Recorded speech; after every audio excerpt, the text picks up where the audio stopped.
오늘 이제 16장 이제 시작입니다. 1절에 보면 내가 이것을 너에게 이름은이라고 시작이 되죠. 이것을 이름은 이것이 뭐겠어요?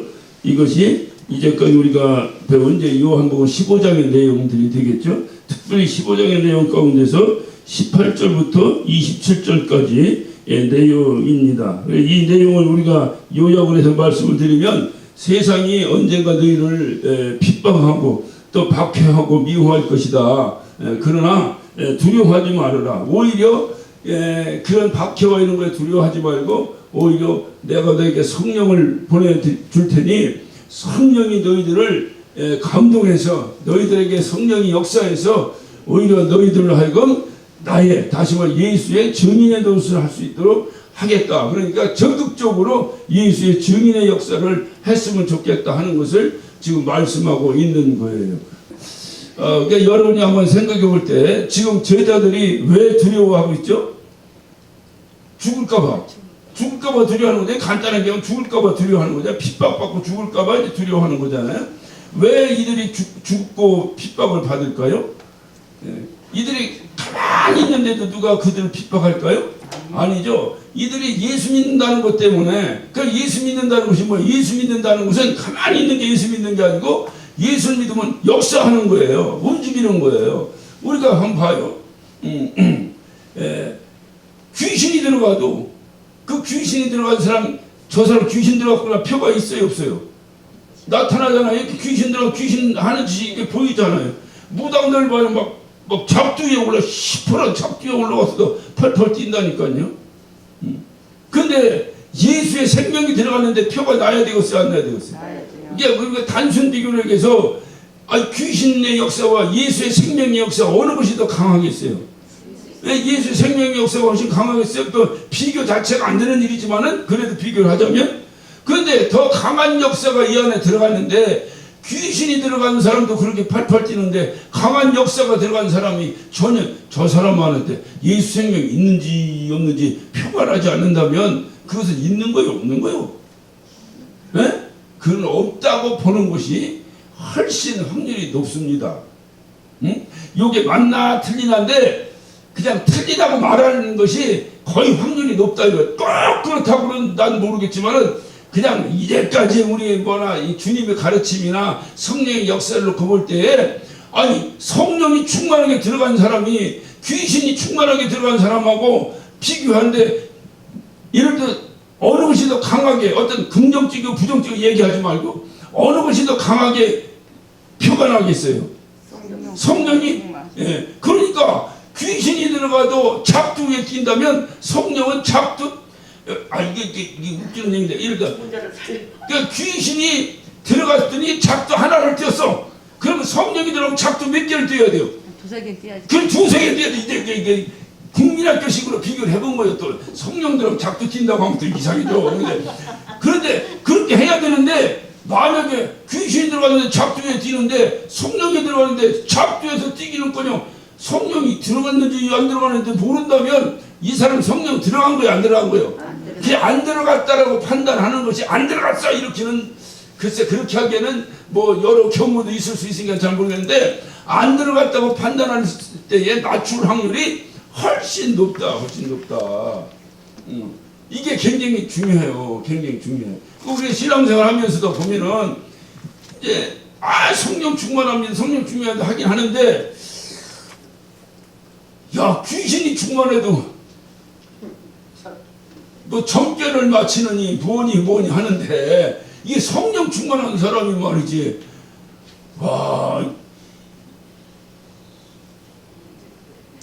표현하기는 그렇습니다만은 성령도 또 얌전하게 또 그냥 새색시 같은 성령이 들어오셔가지고 얌전하게 역사하시는 경우도 있겠지만은 대부분이 그렇다고 대부분이 이게 참 중요해요. 그러니까 오늘 여기서도 보면 쉽게 얘기하면 이 제자들이 왜 두려워하냐? 예수 믿는다는 것 때문에 죽을까봐 두려워하는 거예요. 그러니까 예수 믿는다는 것 때문에 왜 죽을까봐 두려우냐 하면 나 예수 믿습니다 하고 가만히 있으면요 누구도 핍박 안 한다니까. 한번 해봐요. 아무도 핍박 안 해요. 근데 여러분이 만약에 느닷없이 그 방법은 좋지 않아. 그러나 이제 옛날부터 고전적인 방법으로 느닷없이 막 십자가 하나를 짊어지고 다니면서 예수 천당 불신족하고 이거 한 바퀴만 돌아봐. 어떻든 옛날처럼 미친년아 어쩌나 이런 소리는 안 해도 손가락질을 몇 번 당할 거예요 아마. 이해가 되셨죠? 그러니까 내가 예수 믿음에 핍박받고 어떻든 막 이렇게 박해를 받고 막 이렇게 하는 것은 예수 믿는 행동을 하니까 그렇게 하는 거지, 가만히 있으면 아무도 뭐라고 안 한다니까요. 그러면 봐요, 지금 이 사람들이 예수를 3년 동안을 쫓아다닌 사람들이에요. 예수를 3년 동안 쫓아다닐 때는 건성으로 쫓아다닌 건 아닐 거 아니에요. 그러니까 뭔가가 다른 사람이 볼 때는 저들은 막 진짜 예수쟁이라고 이제 찍힌 사람들이요. 그래서 이제 예수님 떠나시면 내가 박해받을까봐 두려워하고 있는 건데, 예수님 뭐라 그러냐면 그거 두려워하지 말고 내가 성령 보내도 되니까 오히려 더 적극적으로 나의 뭐가 되라? 증인이 되라는 거야. 나의 증인이 되라. 그러면 증인 노릇을 안 하면은 이제 증인 노릇 하면은 죽을 확률이 더 많아지고 많겠죠. 더 많지. 그러니까 이게 아니 지금 두드려 맞을까봐 겁내하는 이 사람들에게 야 걱정하지 마. 잘 숨어 있어. 걱정을 잘 숨어 있어. 내가 어떤 방법으로 하든 저놈들을 싹 처리해버리고 너를 살려낼 테니까 걱정 말고 조금만 참고 기다려봐. 이렇게 해도 지금 두려워서 덜덜 떠는데 주님은 더 적극적인 방법으로 이들에게 명령을 하시는 거예요. 뭐냐면 두려워 떨지 말고 오히려 나가서 또 외쳐라 그 말이에요. 그러면 한번 가만히 생각해. 이 제자들 실족하겠어 안 하겠어? 네?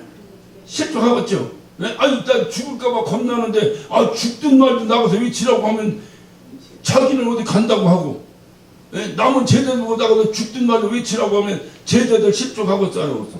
실족하겠어요? 그래서 주님이 오늘 단호하게 해서 말씀하시는 게 이것을 너에게 이름은 너희로 실족하지 않게 하니까, 실족하지 않게 하려 한다는 것은 실족할까봐 실족하지 말라고 내가 한다. 왜?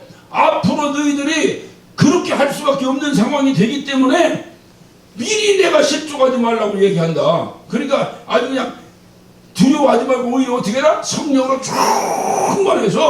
충만해서 그 비유가 좀 점점 이상해집니다만은 옛날에 6.25 때 중공군들 쳐들어올 때 중공군들 들어올 때 뭐 한잔 하고 왔어? 예? 안 봤어? 안 봐서 몰라요? 앞에 있는 거 술. 뭐 이거 뭐 때갈 한잔 막 이제 중국 술 한 잔씩 먹고 막 해롱해롱 해갖고 내려와가지고 천지 분간도 못하고 튀어내려왔다는 거 아니오? 그 사람들 그 술 한 얘기 나서 그 어떻게 그 추운 날 그게 막 그게 인해전술인가 무기도 별로 없는 거야. 그냥 총 맞고 죽으면 또라고. 그러니까 총알보다 사람이 더 많은 거야. 그러니까 미군이 감당하지 못하고 도망간 거잖아요. 그들이 뭐 무기가 뭐 엄청나서 한 것이 아니잖아. 하듯이 그냥 성령으로 그냥 취해버리면 그냥 니들이 그냥 막 죽을 거 두려워하지 말고 그냥 오히려 죽이려면 죽여라 하고 막 예수 믿으라고 막 오히려 외치고 돌아다니라 그 말이에요. 근데 지금 그런 소리를 함으로 인해서 제자들이 실족할 수도 있다. 그런데 주님이 미리 말씀하시니까 실족하지 마라. 그런 것 때문에 실족하지 마라. 이걸 단호하게 아주 명확하게 말씀하시는 거예요. 근데 2절에 보면 사람들이 너희를 추리할 뿐 아니라 때가 이르면 물은 너희를 죽이는 자가 생각하기를 이것이 하나님의 성긴 일을 하리라 했어요. 사람들이 너희를 추리할 뿐 아니라 이 추리라고 하는 것 이것을 이것은 이제 사복음서나 다른 데는 안 나와요. 안 나오는데 요한복음에만 이 추례라고 하는 단어가 나와요. 여러분 한번 보면은 9장 한번 요한복음 9장 한번 봅시다. 9장 22절을 보면 그 부모가 이렇게 말하는 것은 이미 유대인들이 누구든지 예수를 그리스도 시인한 자는 출교하기로 결의하였습니다. 출교하기로 결의하였습니다. 그랬죠? 그러니까 이게 날 때부터 그 소경된 자를 주님이 고쳐주셨잖아요. 고쳐주셨는데 주님이 고쳐주셨다고 강력하게 말을 못하는 이유는 유대인들로부터 출애당할까봐 그렇다 이 말이요. 이거는 뭐냐면 유대인들은 회당을 중심, 시나고게라고 회당을 중심으로 한 공동체를 이렇게 형성하고 있어요. 근데 이 공동체 안에서 출애당한다는 건 뭐냐면 그냥 우리에게 부천 예배했는데 누가 말을 안 들어. 그래 당신 우리에게 오지 마세요 하고 내쫓았어. 이게 아니에요. 여기서 출애당한다는 것은 그 자기의 삶과 직결돼 버리는 거예요. 그러니까 유대교에서 출교당한 사람은 아무도 상대를 안 해주는 거예요. 하다못해 뭐 매매도 안 하는 거예요. 그 사람하고는. 그럼 이 사람이 제대로 살아날 수 있겠어요? 심지어는 거의 심하면 죽여버리는 거예요. 그러니까 그게 두려워서 예수님이 고쳐주셨다 소리를 못하는 거예요. 그냥 단지 내가 전에는 눈을 감았는데 지금은 눈을 뜨고 있다. 우리 아들이 전에는 눈 감고 다녔는데 지금은 눈을 뜨고 있다. 이렇게밖에 말을 못할 정도로 추례라고 하는 것이 엄청 무서운 사건이라 이 말이에요. 응? 생각해봐요. 날 때부터 소경된 자를 눈을 떠줬는데 죽는 것이 두렵겠어요? 그 사람이? 그렇잖아요? 내가 누가 나를 고쳐줬다 그 소리를 못하겠어요? 그 은혜를 생각하면? 그런데도 그 소리를 못할 정도로 추례당하는 것이 이렇게 두려운 일이었다 이 말이에요. 자, 그 다음에 또 보시죠. 또 한 군데가 나오는데 12장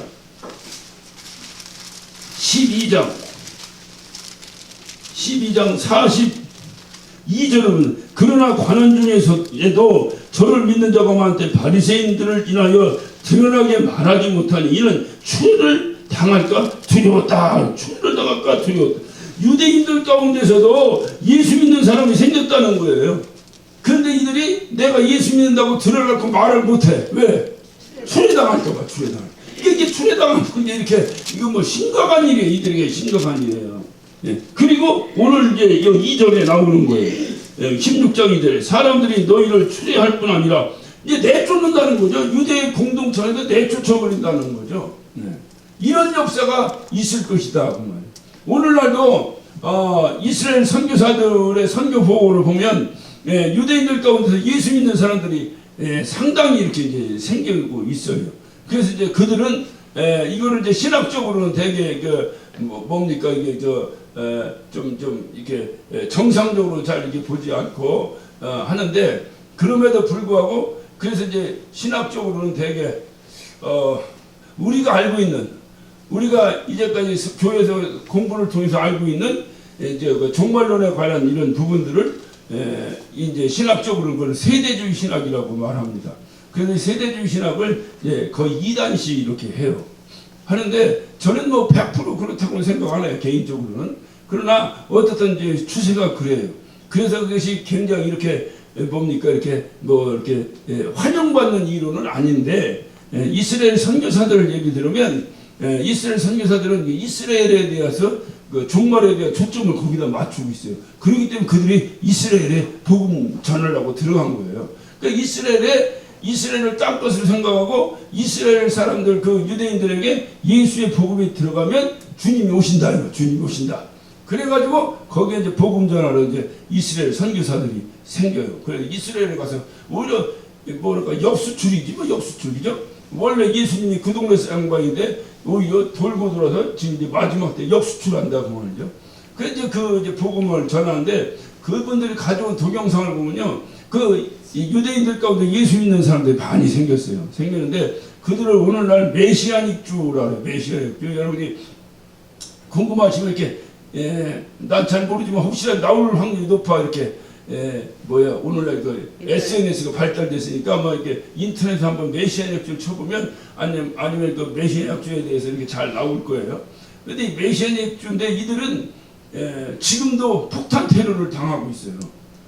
지금도 이렇게 뭡니까 이렇게 우리나라에 보면 택배가 온다 이 말이에요. 그 털썩 받는 순간에 빵 터져버려요. 죽고 지금도. 뭐 일체 이들의 생계가 지금 보통 복잡한 일이 아니에요. 생계가 아무도 상대를 안 해주고 가족에서도 쫓겨나고 자기 가족 집단에서 쫓겨나 버리고 교회에서 쫓겨나고 가족 집단에 쫓겨나고 완전히 그냥 독립된. 그러다 보니까 지금은 그래도 몇 명 생기니까 자기들끼리 모여서 교회를 형성하고 하는데 지금도 이스라엘 안에서는 계속 끊임없이 테러가 일어나고 있어요. 그러니까 이 현대는 메시아닉주라고 하는 그 유대인들 가운데서 예수 믿는 사람들이 생겨. 이들 막 기도하면요, 진짜 방언으로 기도하는데 와 정말 그 열기가 느껴질 정도로 그렇게 모여서 기도들을 해요. 그러니까 약간 핍박이 좀 있어야 돼. 그죠? 약간 핍박이 좀 있어야 이게 되게 너무 편안하면 이게 좀 잘 안 돼. 근데 이들은 막 어찌 보면 자기들 예수를 영접한 것이 목숨 걸고 하는 거나 마찬가지입니까? 근데 이 당시에는 지금 이 요한복음이 기록된 이 당시에는 너희를 추례할 뿐 아니라 이렇게 얘기했어요. 근데 이거는 요한복음이 이제 몇 년도에 기록됐다 그랬죠? 대략 AD 75년경쯤에 기록이 됐다 그랬어요. 75년경쯤에. 그러니까 70년에서 80년, 90년 사이인데 이제 75년쯤 이렇게 기록됐다고 그래요. 그런데 그렇게 보면 예수님이 돌아가신 지 거의 한 40년, 50년 지난 이후에 이제 이 요한복음이 기록된 거예요. 그러니까 요한복음이 기록될 당시에는 지금 이 추례나 죽이는 역사가 지금 현재 진행되고 있는 상황 속에서 이것이 기록된 거예요. 근데 예수님은 30년, 40년 전에 이미 미래를 보고 이 말씀을 하신 거예요. 그러니까 그때 가면 너희들 막 추례당하고 너희들 막 죽이는 사람이 생기고 할 것이다. 그러니까 내가 미리 너희들한테 얘기합니다. 그때 가서 괜히 숨어있고 우등거리고 있다가 그들에게 박해당하고 추례당하고 막 죽임당하고 해서 실족하느니 차라리 지금부터 내가 간 다음에 너희들에게 성령을 보내줄 테니 성령이 오셔서 나에 대해서 너희에게 증거할 것이요 또 생각나게 해주실 것이요 그러니까 네가 성령이 너희에게 임하면 네가 내 증인이 되었으면 좋겠다. 이렇게 미리 그러니까 이후에 니들이 당할 것을 미리 말씀하시면서 어차피 숨어있어도 당하는 거야. 그러니까 그러지 말고 확 가서 오히려 적극적으로 복음을 증거하는 사람들이 되었으면 좋겠다라고 하는 의미에서 주님 미리 말씀을 하시는 거예요. 그러니까 이 당시에는 왜 이렇게 이런 추례나 이런 것이 있었느냐, 이 당시에 우리가 좀 이해를 해야 되는데 제가 몇 주 전에 이 부분을 조금 좀 말씀을 드린 것 같은데요. 이것은 다른 뭐냐면 예수님이 승천하신 이후에 예수님이 이제 부활하시고 승천하신 이후에 아까 말씀 한 40, 50년 전 후에 이제 일어난 이제 이 사건입니다. 이게 출교하고 순교의 역사가 일어났는데 왜 그때 그런 일이 일어났느냐? 이것은 예수님이 그렇게 하고 승천하신 이후에 예수님이 예언하신 말씀이 하나가 있어요. 뭐냐면 그 예루살렘 성전하기에서 저것이 돌 위에 돌 하나도 남김없이 쓰러질 것이라는 걸 말씀하셨다 이 말이에요. 그리고 나서 AD 70년경에 그 로마의 티투스 장군에 의해서 이스라엘이 완전히 무너져 버립니다. 무너져 버리고 그들이 어떻든 자기들의 자존심처럼 생각하는 예루살렘 성전이 완전히 회파된 거예요. 완전히 회파되어 버립니다. 그래서 제가 그때 말씀을 좀 드려야 되고 마사다에 대해서 제가 좀 말씀을 드렸죠. 그렇게 하면서 비참하게 유대인들이 로마 사람들에서 짓밟혀 버립니다. 근데 이 유대인들의 특징이 뭐냐면 잘 나갈 때는 지멋대로 살아. 여러분 사사기를 한번 살펴보시면 잘 나갈 때는 전부 지멋대로 살아. 지멋대로 살고 그러다 보니까 여호와의 목전에서 악을 행함으로 여호와의 목전에서 악을 행함으로 이게 계속해서 반복이 됩니다. 그런데 그러다가 또 힘들면 아이고 하나님 하고 또 하나님께 매달리는. 그러니까 구약의 역사를 보면 포로로 잡혀갔다가 회복되고 포로로 잡혀갔다가 회복되고 힘들다가 어려움 당하다가 회복되고 하는 과정 속에서 이들이 끊임없이 회개의 역사가 일어나는데 그 회개의 역사가 일어날 때 이들이 하는 게 뭐냐면 우리가 예루살렘에서 하나님께 제사를 잘못 드렸다. 그것이 첫 번째 이들의 생각이에요. 두 번째는 율법대로 하나님의 명령대로 살지 못했다. 이거에 대한 회개가 일어나는 거예요. 이 회개 운동이 이들이 일어납니다. 그래서 이렇게 뭡니까 포로로 잡혀갔다가 다시 회복되고 나서 이들이 예루살렘 성전을 다시 재건하기 시작한 거예요. 왜냐하면 우리가 이 예배를 잘못해가지고 오늘은 예배도 그 당시에 제사를 잘못 드려서 하나님께서 우리를 징계하는 바람에 저가 할례받지 못한 인간들에게 포로로 잡혀갔다. 항상 이렇게 무슨 일에 대한 일을 하나님과의 관계 속에서 우리가 뭘 잘못했기 때문에 하나님도 벌 받는다 라고 하는 이런 관점에서 신앙생활을 계속한 거예요. 이것이 율법주의 신앙자들의 어떤 특징 중에 하나입니다. 그런데 그러다 보니까 그 로마에서 완전히 이스라엘이 완전 멸망당하고 나니까 이 안에 있던 유대인들의 생각은 어떤 생각을 했겠어요? 우리가 신앙생활을 잘못해서 또 이렇게 됐다 이 말이에요. 그래가지고 그 멸망당한 그 와중에 유대인들이 유대교의 그 신앙이 더 단단하게 결속되는 역사가 일어난 거예요. 그런데 이때 단단하게 결속되면서 이때 지도자들이 바로 바리새인들이에요. 이 바리새인들이 서기관들이 율법사들이 이런 사람들이 그 유대교의 지도자로 등장을 합니다.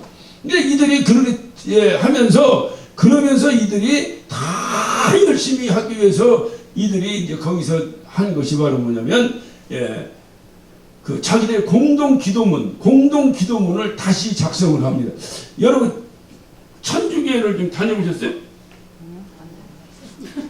천주교 안 다녀보셨어요? 천주교 안 다녀봤지만 장례할 때마다 천주교 장례를 그렇게 보면 앉아서 나중에 뭐 읽고 앉아있죠. 그 기도문이 있는 거예요. 그것도 다 이런 데서 영향인 거예요. 이게 덜 개혁돼서 그렇게 돼. 그러니까 그 기도문이 있는데 그 기도문에 이들이 이제 그 개혁 뭡니까 뭐야 이게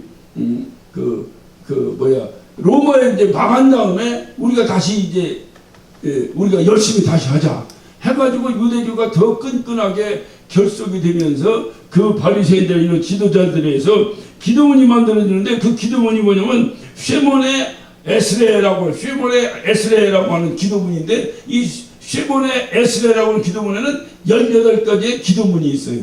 이 18가지 기도문 가운데서 중요한 것이 몇 가지가 들어가 있어요. 그게 뭐냐면 가르침을 멀리하는 자들에게 생명의 소망조차도 없기를 바랍니다 라고 하는 기도문이 들어갔어요. 그 가르침이라는 게 뭐예요? 하나님의 가르침이 그냥 율법의 가르침이죠. 율법의 가르침을 멀리하는 사람들은 생명의 소망조차도 없기를 원합니다. 기도하기에. 그러면서 또 거기서 더 구체적으로 얘기한 것은 나사렛 땅은 멸망되기를 기도합니다 라고 하는 이 기도 제목이 그 18가지 그 기도 제목, 다시 말하면 쉐몬의 에스레라고 하는 새로 만든 기도문에 이것이 포함이 된 거예요. 여기서 나사렛 땅이라는 것은 바로 누구를 말하는 거 아니? 나사렛 땅은 유대인들 가운데서 예수 믿는 사람들을 나사렛 땅이라고 부른 거예요. 왜냐면 나사렛 예수 믿는다고 나사렛 땅이라고. 그런데 이들도 어떻든 예수 믿지만 회당에 나가요 안 나가요? 회당에 나가서 같이 앉아있단 말이에요. 앉아있는데 이 기도문을 하라는 거예요. 각자 기도하라면 각자 알아서 기도하면 되는데 여기다 기도문을 천주교처럼 기도문을 공통적으로 읽으니까 기도문을 읽는데 여기서 이 가르침을 멀리하는 자들은 생명의 소망조차도 없게 하기를 바랍니다. 이거를 율법의 가르침을 안 받는 사람들의 입장에서 볼 때에 그것을 읽을 수 있겠어 없겠어요? 못하지. 그 다음에 나사렛 땅에 대해서 직접적인 나사렛 땅은 멸망하기를 기도합니다. 이런데 그 기도를 할 수 있겠어 없겠어요? 못하지. 그러면 그 기도를 유대교 안에서 지금 열심히 우리가 그냥 철저히 열심히 해. 율법주의라는 게 뭐겠어요? 로마서를 살펴지는 율법주의자가 뭐예요? 남을 정죄하고 막 이러는 게 율법주의자인데 딱 막 결속해가지고 막 하고 있는데 여기 있는 몇 사람 유대인들이 안 하는 거야 이 기도를. 그러면 내쫓아야 돼? 놔둬야 돼? 내쫓아야 돼. 그래서 출교가 역사가 이 출애가 일어나기 시작한 거예요. 이 당시에 엄청나게 출애가 일어났어요. 출애뿐만이 아니라 그냥 조용히 출애되는 사람 좋은데 거기서 예를 들어 막 반발하거나 뭐 오히려 예수 내고도 막 이래버리면 죽이는 거예요. 그러니까 출애도 당하고 죽임도 당하고.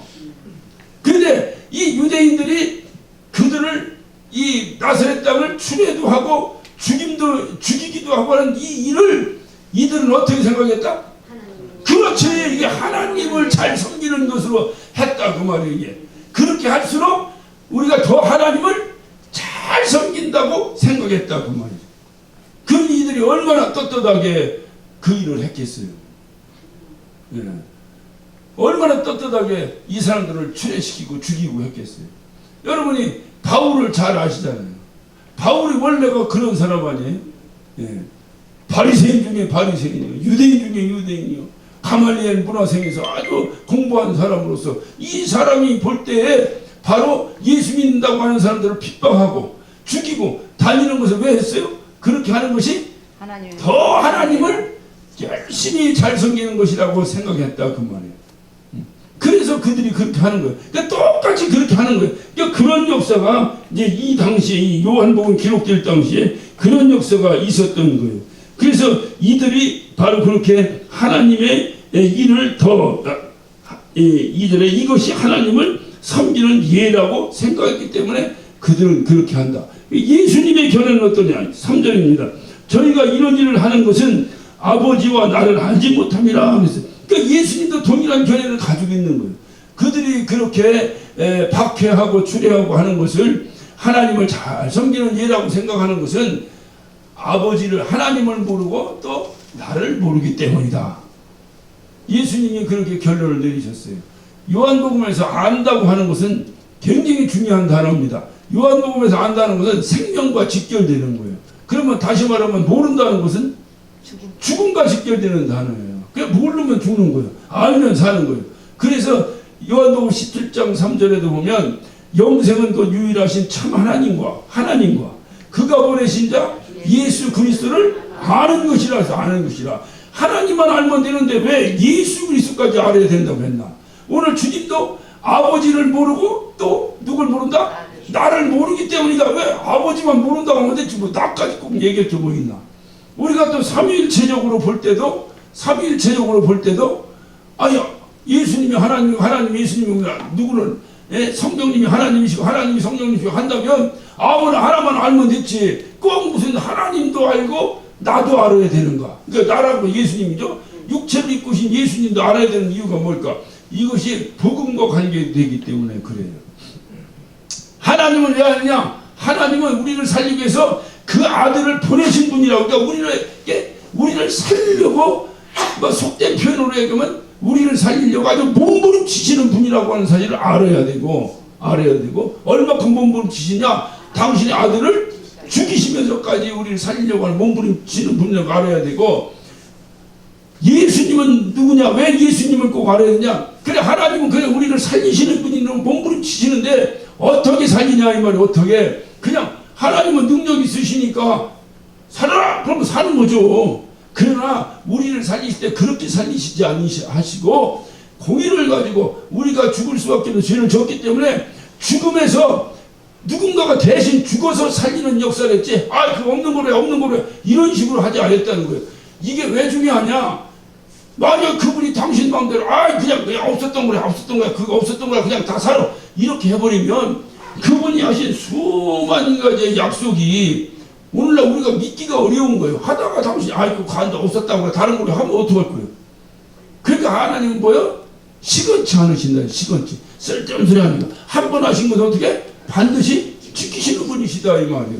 그러니까 당신이 죄의 시작은 사망이요 하니까 누구든지 죄를 지면 죽는 거야. 그런데 그를 죽일 수가 없어. 어떡하냐? 누군가가 대신 죽어야 되는데 누가 대신 죽느냐? 하나님이 대신 죽을 수밖에 없는 거예요.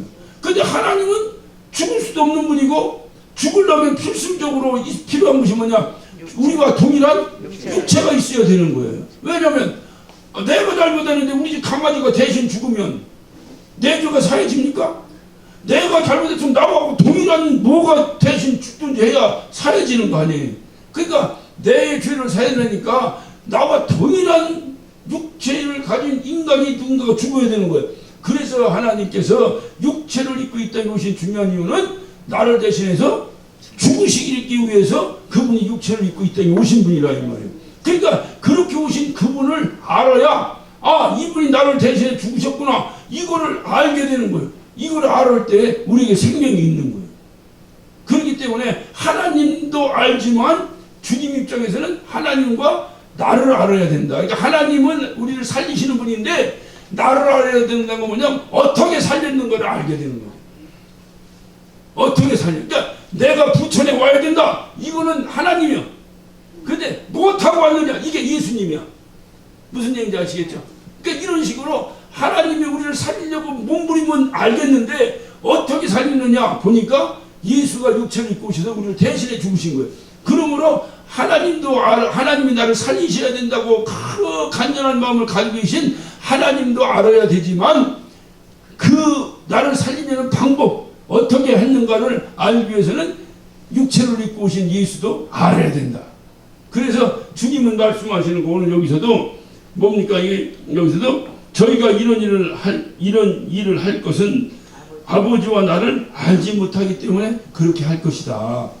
알면 하지 않지. 모르기 때문에 그렇게 할 것이다 라고 하는 것을 여기서 말씀하고 있는 거예요. 그러니까 하나님은 누구냐? 우리를 살리시기 위한 분이고 예수님은 누구냐? 참 하나님이심에도 불구하고 육체를 입고 오셔서 우리에게 이제 생명을 주신 분이시다 그 말이죠. 그래서 왜 참 하나님으로 왜 참 사람으로 오셨냐? 우리를 대신해서 죽으시려고 오셨기 때문에 그분이 그 하나님이심에도 불구하고 사람으로 오신 분이 누구냐? 그분이 바로 예수님이시죠. 그렇기 때문에 하나님도 알아야 되지만 예수님도 알아야 돼. 그러니까 아까 말씀드린 대로 요한복음 17장 3절에도 보면 하나님만 알 뿐만이 아니라 그가 보내신 자 예수도 알아야 그것이 바로 영생이다. 그러므로 안다고 하는 것은 생명과 직결되는 거예요. 그러니까 이들이 이렇게 하는 짓은 왜 하는 거예요? 간단히 모르니까 이렇게 한다. 모르니까 이렇게 한다. 그러니까 모르는 사람에게 어떻게 해야 돼요? 알려줘야 되잖아요. 알려주는 게 바로 뭐냐? 그것이 우리가 해야 될 일이라 이 말이에요. 그래서 이걸 알리려니까 죽어야 돼, 살아야 돼. 요즘이야 뭐 안 믿으면 관계지만 이 당시 88 때는 유대인들 앞에 가서 당신들이 이렇게 하는 것은 하나님을 모르고 예수님이 누군지 모르기 때문입니다 하면은 그거 어떻게 살 것을 단편에 날라가고 있어. 단편에 날라가니. 근데 그런 순교의 역사가 단편에 날라가면 끝나는 것 같은데 그렇지 않아요. 그런 피 흘림의 역사가 지금 2000년 지나도록 지금까지 살아서 이 역사하는 거예요. 이게 중요해요. 이게 순교자의 역사라는 것이 이게 참 중요합니다. 만약에 그 당시에 두려움이 이게 죽을까봐 두려워서 이걸 전하지 않았더라면 그때 그냥 사장되고 말아버리는 거예요. 2000년 전에 그냥 사장되고 말아버리는 거예요. 근데 이 당시에 순교자의 이 피에 의해서 오늘날 우리에게도 계속해서 이렇게 복음이 전해주고 있는 겁니다. 그렇기 때문에 이것이 여기서 끝나는 것이 아니라 또 우리에게도 여전히 마찬가지예요. 그래서 주님은 말씀하시는 거예요. 뭐라고? 성령이 너에게 임하시면 너희가 권능을 받고 예루살렘과 온유다와 사마리아 땅까지 내 증인이 되라. 응? 자, 우리 주님께서 이 땅에 오셨어요. 죽으셨어요. 그리고 사흘 만에 부활하셨어요. 그리고 승천하셨어요. 근데 승천하시는데 바로 승천하지 않으셨어요. 왜냐하면 여러분 가만히 생각해 보세요. 그분이 이 땅에 오셨어요. 오신 이유가 뭐예요? 죽으러 오셨어요.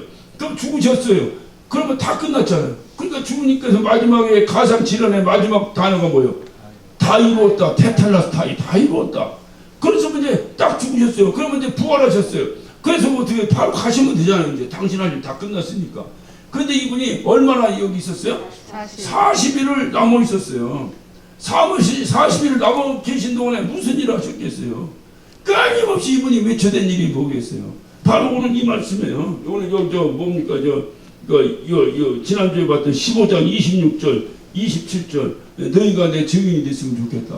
그래서 사도행전 1.8절에 오직 성령이 너에게 임하시면 너희가 권능을 받고 예루살렘과 온유다 사마리아 땅끝까지로 내 증인이 되어야 되겠다. 이걸 얘기하신 거예요. 근데 이걸 얘기하시면서 가만히 그냥 하나님의 명령이니까 그런가 보다 이렇게 생각하지 말고 조금 감정을 넣어서 한번 이걸 보자고. 저는 그 부분을 볼 때마다 항상 그렇게 제가 와닿는 게 증인 서달라고 하는 것이 김홍남 집사님이 자꾸 나보고 목사님 나 좀 증인 서주세요. 증인 서주세요. 왜 증인 서달라고 하는 거예요? 살려달라고. 예? 뭔가 억울한 것이 있으니까 증인 서달라는 거 아니야? 예? 집사님 아무것도 억울한 것이 없으면 나보고 증인 서달라고 할 이유가 없잖아.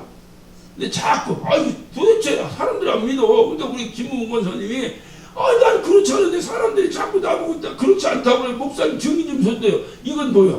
억울하다 그러면 억울하다. 억울하니까 그래도 목사님이 좀 증인 좀 서주세요.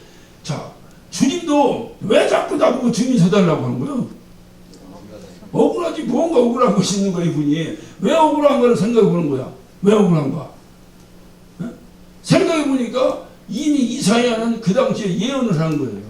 네. 다 사람들이 양 같아서 다 각기 자기 길로 간다는 거예요. 그 예수님이 죽으심도 다 자기가 잘못해서 자기가 형벌받았다고 말한다는 거예요. 예수님 억울해 안 억울해? 예수님 왜 죽었는데?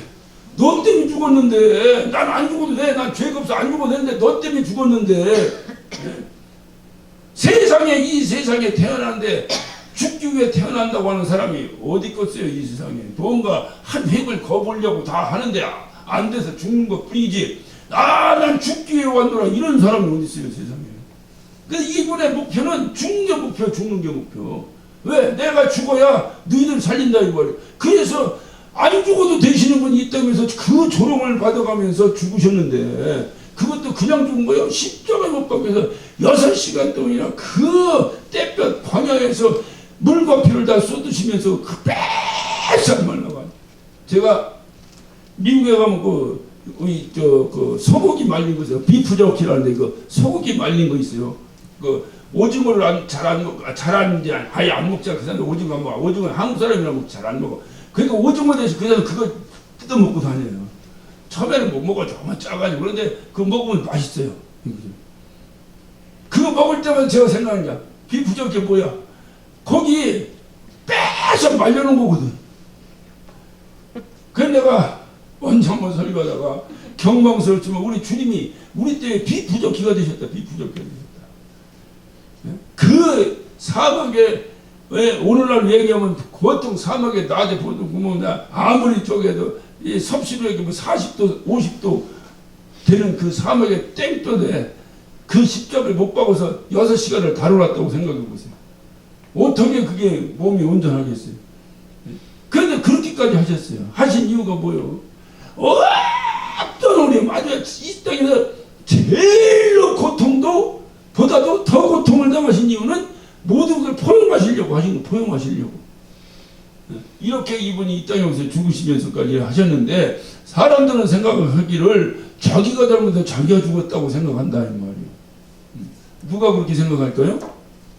지금도 예수 안 믿는 사람들은 그렇게 생각하지. 죽었는지 산지 모르지만 죽었다 하니까 지가 잘못해서 죽었나 보지 이렇게 생각한다 그 말이지. 그러니까 예수를 믿지 않는 사람은 주님이 생각할 때는 억울한 거예요. 내가 모든 인류를 위해서 이렇게 했는데 내 죽음의 가치가 모든 인류에게 동일하게 임해서 모두가 새 생명을 얻고 모두가 하늘나라에 가서 영원히 살 이런 소망이 있어야 되는데 주님이 그렇게 그들을 위해서 이렇게 고통당하시며 죽기까지 하셨는데 그 안에서 아직도 예수를 배척하는 사람이 있고 믿지 않는 사람이 있고 여전히 지옥불로 들어가야 되는 사람이 있다는 자체가 주님이 생각할 땐 당신 죽음에 비해서 억울한 일이죠. 그러니까 주님이 끊임없이 니들이 좀 내 증인 좀 서라. 내가 죽은 건 니들 때문에 죽었으니 니들 나를 믿고 예수 믿고 천국 가야 된다. 이거를 증인 좀 서달라는 거예요. 이거를 이분이 40일 동안 계시면서 끊임없이 하셨어요. 하시면서 결론은 뭐냐? 그렇게 해도 너희들이 그 일을 하려면 성령이 너희들에게 임해서 성령 충만해야 그 일을 하지. 성령 충만하고 맨정신은 못해. 왜? 맨정신하면 누가 죽일까봐 두렵잖아. 그러니까 성령 충만해서 해야지 맨정신은 못해. 그러니까 성령 임하시면 너희가 권능을 받고 예루살렘 온 유다 사마리아 땅까지나 내 증인이 되었으면 좋겠다. 내 증인이 되었으면. 이것이 주님이 우리에게 원하시는 일이라 이 말이에요. 왜? 이들이 하는 일이 자기가 하는 일을 몰라. 왜 그러는지 예수가 누군지를 잘 몰라. 모르니까 이 일을 하게 된다는 거예요. 그것은 주님이 오늘 말씀하시는 거예요. 그래서 주님을 안다는 것이 뭐냐? 아무것도 아닌 것이 아니에요. 주님을 아는 것은 곧 내가 생명을 얻었다. 영생을 얻었다. 라고 하는 중요한 이유입니다. 지금 바리새인들이나 유대교 지도자들은 주님을 모르는 거예요. 하나님은 안다고 하는데 온전히 아는 것도 아니고 주님을 누군지 몰라. 그렇기 때문에 예수 믿는다고 하는 사람들을 출애시키고 죽이려고 하는데 너희들은 알지 않냐. 너희들뿐이 아니라 누구도 누구도 성령만이 우리를 나를 증언하는 것이 아니라 너희들도 나와 함께 있었으므로 내가 누군가를 알지 않느냐. 그런 삶을 하는 것을 주님은 말씀하고 계시는 거예요. 그래서 실족하지 않는 것. 다시 말해 주님이 결론을 말씀을 드립니다. 주님이 야 니들 두려워하지 말고 성령 충만해서 내 증인의 삶을 살아라.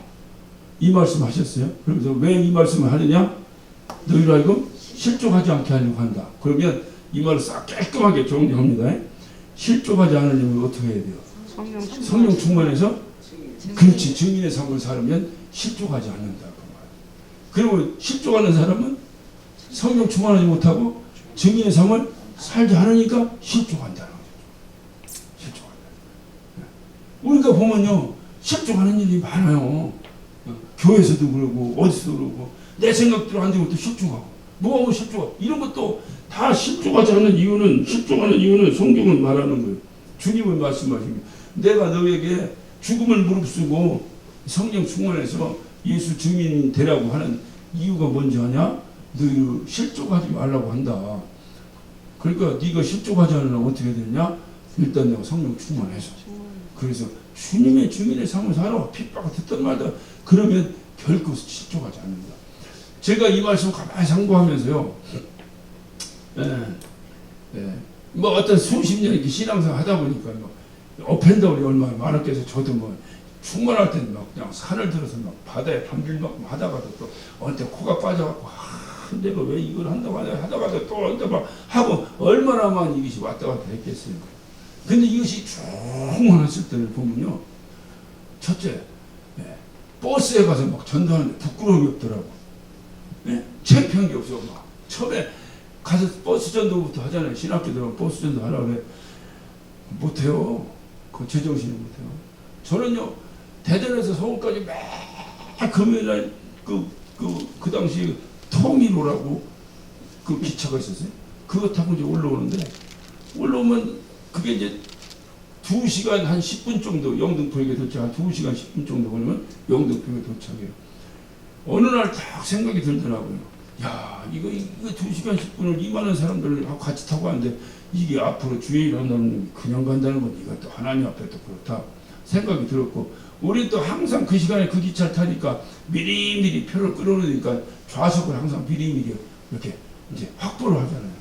그러니까 자리에 이렇게 앉다 보면 할머니들이고 누구가 아이고 하서 일부러 막 우리 젊은이들 앞에 서 할머니들이 일부러 쓰잖아. 일부러 거기서 괜히 안 아픈데도 막 아이고 하잖아. 그러면 거기 어떻게 젊은이가 앉아서 그 양보하지.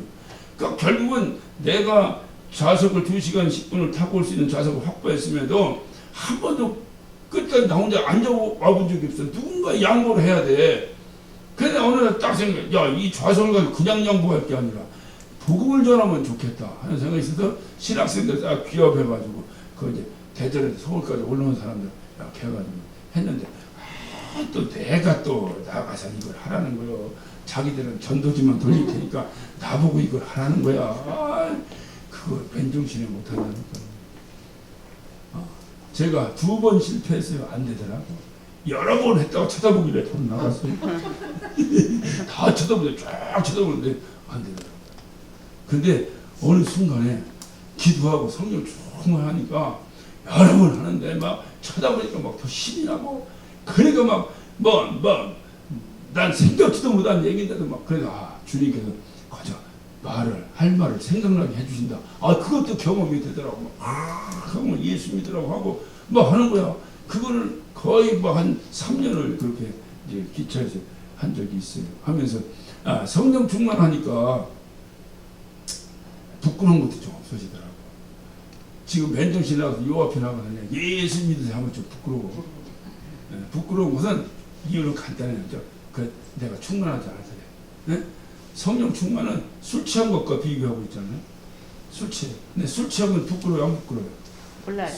술 취하면 그냥 대자로 뻗어 자잖아. 하듯이 그래서 이게 그것과 이게 주님이 그래서 그렇게 말씀하셨구나 하는 생각을 합니다.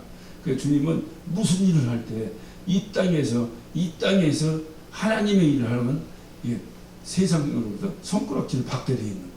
저 먹고 살기도 바쁜데 저 정신없이 뭔 짓 하는 거야. 이렇게 기초적인 핍박이 그거잖아요. 누가 그 사람들하고 아무 상관없는 뭐대로 가서 손가락질 받으려고 그런 사람이 어디 있겠어요. 예를 들어 뭐 주책을 떠다 손가락질 받는 건 어쩔 수 없지만, 그럼에도 불구하고 그 손가락질 받던 것을 부끄러워하지 아니하고 할 수 있는 것은 어떻게 하냐. 성령이 충만해야 돼. 그래서 주님도 성령을 보낼 테니 네가 증인이 되라. 그래서 실족하지 않는 비결이 뭐냐. 그래서 성령 충만하니까 섭섭한 것도 없고, 성령 충만하니까 뭐 창피한 것도 없고, 성령 충만하니까 뭐 누가 뭐라 기분 나쁜 것도 없고 그렇잖아요. 그러니까 실족하지 않는 거예요. 신앙생활의 중요한 비결입니다. 내 신앙생활에 시험 들지 않는 중요한 비결은 뭔가? 성령 충만해서 예수의 증인의 삶을 사는 것이다. 저와 여러분의 삶 가운데서 성령 충만해서 주님의 증인의 삶을 사는, 앞으로 있을 어떤 박해나 두려움이나 그것 때문에 두려워하고 우리가 앞으로도 이게 아니라 오히려 더 적극적으로 성령 충만해서 주님을 감당하는 저와 여러분 되시기를 예수 이름으로 축원합니다.